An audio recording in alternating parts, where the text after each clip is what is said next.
स्वागत है मेरी भोकाल जिंदगी में। तो नाम तो सुना ही होगा, मोनिका।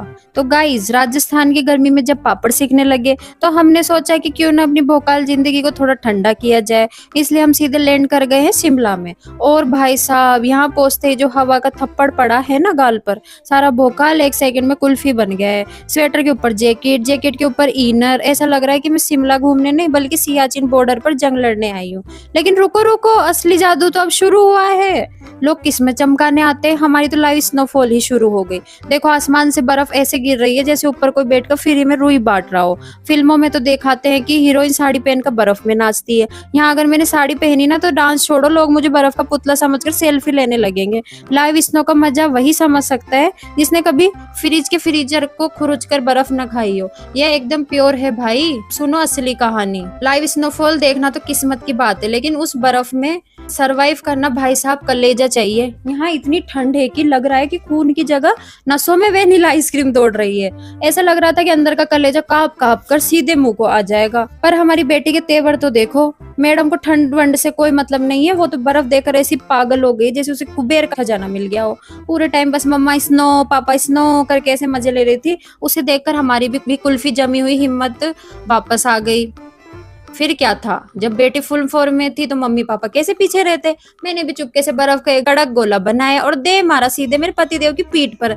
भाई साहब, जो निशाना लगाया ना सीधे निशाने पर, वो बेचारे उई माँ करके उछल पड़े। उसके बाद तो ऐसे लगा जैसे भारत पाकिस्तान का युद्ध शुरू हो गया। चारों तरफ से बर्फ के गोले चल रहे थे, लेकिन असली क्लाइमेक्स तो अभी बाकी था।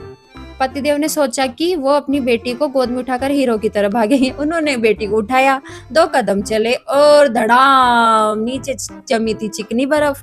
पैर ऐसा फिसला कि पतिदेव अपनी लाडली बेटी को लेकर सीधे बर्फ के ढेर पर लैंड हो गए। बेटी तो सोफे पर गिरने की तरह हंसने लगी और पतिदेव ऐसे लेटे जैसे कह रहे भाई अब मुझसे उठा नहीं जाएगा। सच में वो नजारा इतना फनी था कि हंसते हंसते मेरे पेट में कतरन होने लगी। मस्ती तो हो गई, लेकिन जब वापस आने लगे तो शिमला ने हमें अपना आखिरी रिटर्न गिफ्ट दिया। जबरदस्त ट्रैफिक जैम। बर्फबारी की वजह से हमारी गाड़ी हिलने का नाम ही नहीं ले रही थी। ऐसा लग रहा था कि गाड़ी भी बर्फ देखकर जम गई और कह रही है मैं तो यहीं सो रही हूँ, तुम लोग पैदल निकल लो।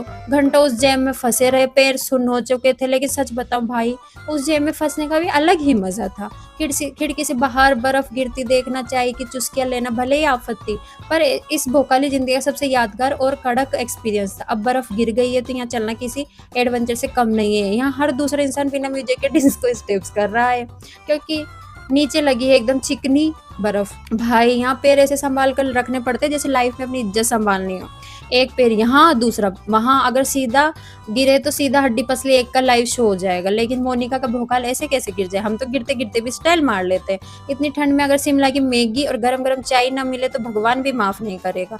बर्फबारी के इस बीच गरम चाय की चुस्की, कसम से कलेजों को जो ठंडक मिली है या कहे गर्मी मिली है, उसके आगे दुनिया का सारा सुख फीका है। तो गाइस, ये मोनिका की भोकाल जिंदगी की ठंडी ठंडी शिमला डायरी। अगर आपको ये बर्फबारी और ये मेरा मजेदार सफर पसंद आया तो वीडियो को झमाझम लाइक करो, शेयर ठोक दो। मिलते हैं अगले किसी भोकाली व्लॉग में। तब तक के लिए tata bye bye, thank you.